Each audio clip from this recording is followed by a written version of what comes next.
Double your income with Airbnb. Now that sounds amazing, and a lot of private landlords, a new craze is to Airbnb or turn their town centre property into serviced accommodation to double the money that they would get from a private single let, which gives them the better return on their investment.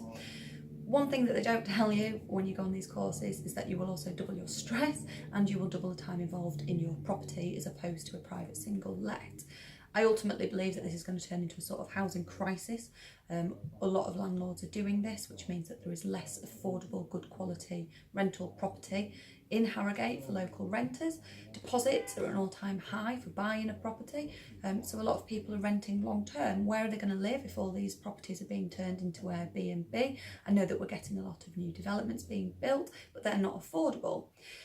So what I would say to my landlords when they say, oh, well, I might just Airbnb it and get a lot more money, that's great, and as long as you've thought it through, that is your decision. But here's some things to bear in mind. Have you got a restrictive covenant on your lease, which means that you can't do short-term lets? And if you do, then you're breaching the terms of your lease, so it's worth checking that. What about the time involved? So who's going to do the laundry and the cleaning every week or every couple of days, depending if you've got people in and out every couple of days? Who's doing the key handovers if somebody arrives late at night or early in the morning? Who's doing those for you?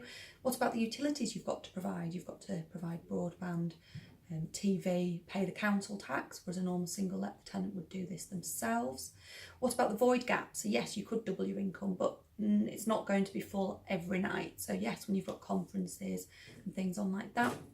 But what about the void gaps when it's empty? You need to take those into consideration. And there is a lot of good quality Airbnb in Harrogate and serviced accommodation, so the market is saturated with it, so it's got to be great standard and furnished.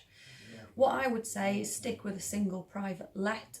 The void gaps are less, the tenants are long term, the noise complaints are less. If you've got hen do's and stag parties moving in and out every couple of days, every weekend, your neighbours are going to get pretty irritated about it. Not only that, but are you giving them key codes to communal entrances? Is it safe for your neighbours? Also, you've got a better standard of tenant because they're not there just to party, they're there to live there. So just enjoy a private single let. It's less stressful, it's less hassle.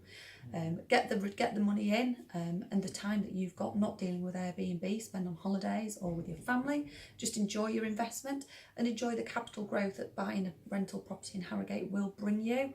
I would think very carefully before you decide to go down the Airbnb route, and ultimately we end up with a housing crisis. If you'd like to discuss any rentals with me, please contact me on 01423 529 250, and I look forward to hearing from you. Thank you.